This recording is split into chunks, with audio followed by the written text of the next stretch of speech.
It has been so delightful this season watching the downfall of the Greasy, Grimy Green Bay Packers. And I know they've strung together a couple of wins in absolute fluke fashion. Hey, congratulations for picking off a concussed Tua 3 times in the fourth quarter. Fantastic, man. But Aaron Rodgers, the alleged, the fraudulent back-to-back NFL MVP, just this season has been no bueno. And you just love to see it falling apart.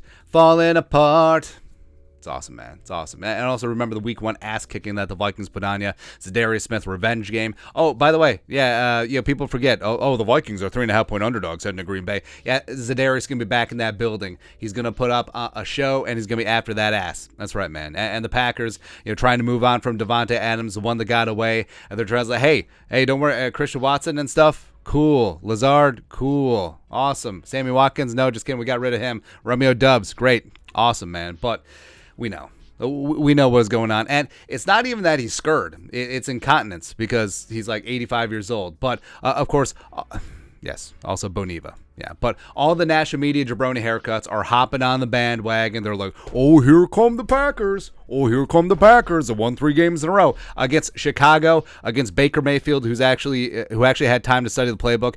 He looks like garbage against everyone except for the Broncos. And then the Dolphins, where Tua was concussed. Congratulations. And then, hey, awesome. Good job beating the Cowboys in overtime where Mike McCarthy just handed you the game. Like, Mike McCarthy and Dak were like, here we go, little fella. Where they had lost. People forget, like 2 seconds ago, the Packers had lost 7 of 8 games. Right, but apparently they're allegedly 7-8, and all the national media jabroni haircuts is like, oh, nobody wants to play the Packers in the playoffs. Like, nobody wants a piece of the Packers if they get in the tournament because they're gonna be dangerous. Shut up. I would love it. If the Vikings can't get the 1 seed, if the Vikings are the 2 seed, I would love to play the Packers in the wild card round. In fact, I would love it more than, hey, grooving a matchup, trying to play the Commies again, or the Giants again, or the Lions again, whatever. Like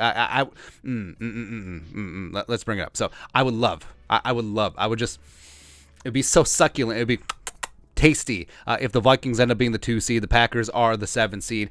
Historic U.S. Bank Stadium. Welcome to the House of Pain. You think that stadium can get loud? How about a Vikings-Packer playoff game in U.S. Bank Stadium? Woo!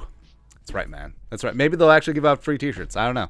I don't know, man. But all the national media jabroni haircuts are saying it's like, oh, the Packers are scary. Oh, here they come. Oh, Rodgers, blah, blah, blah, MVP. Schefter tweeted this out. After week 12, Michigan, man. The Packers had a 3% chance to make the playoffs per ESPN's playoff predictor. They entered Sunday with a 17% chance, but after that 3rd straight win, the Packers have a 37% chance. La-ti-da. Their simplest path is to win out and have Washington lose one of its last 2. So now Washington has 2 home games, and like point out, so the Commies are 7-1. They're hanging on to that 7 seed by just the thinnest of margins. Seattle's fallen on their ass. Maybe they get Lockett back. Detroit losing to Carolina certainly complicates things, and the Packers are just sitting there chilling, right? But the Packers, to a degree, sort of control their own destiny. They play the Vikings this week, and then they wrap it up against Detroit. That could be a win-and-in spot, but probably not, since the Vikings are going to beat the Packers by 40. But the Commies remain in games, and Green Bay needs help. They don't control their own destiny per se, even though that's what I just said.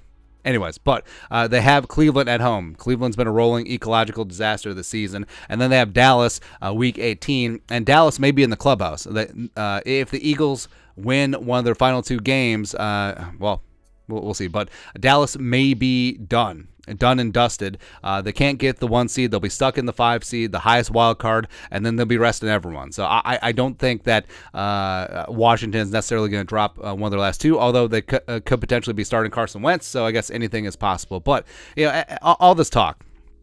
So all this talk about the Vikings is like, oh, well, the Vikings can't hang with the Eagles because look what happened week 2, or the Vikings can't hang with the Cowboys because blah, blah, blah, blah, blah, blah, blah, all that stuff. But so the results from week 2 count, but the results from week 1 do not? Question mark? Like people forget. Oh, Aaron Rodgers absolutely just getting smashed and absolutely just got after. And Kirk Cousins playing a damn efficient game. Dalvin running for 90. Justin Jefferson going for 9 for $184 and 2 touchdowns. Jair Alexander, I couldn't cover him one-on-one. Bring it, Jair.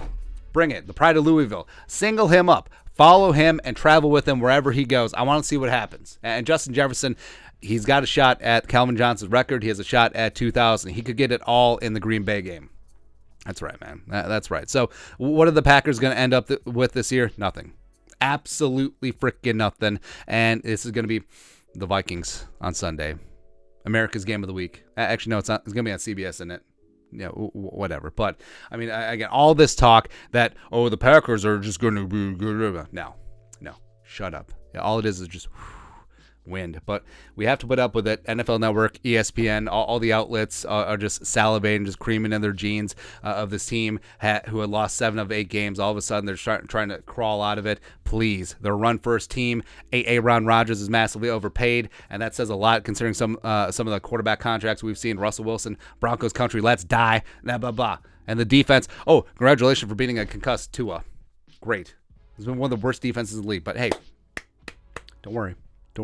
It'll all be settled on the field on Sunday. It's going to be great. It's going to be absolutely fantastic, man. But your thoughts are thoughts. No one is scared of the Packers, even though the national media jabroni haircuts are trying to make fetch a thing. It's ridiculous. But your thoughts are thoughts. Let us know in the comment section below. Subscribe for daily Vikings takes. Want to support the work? Put a little something in the Venmo. But to next time, Skol, production value.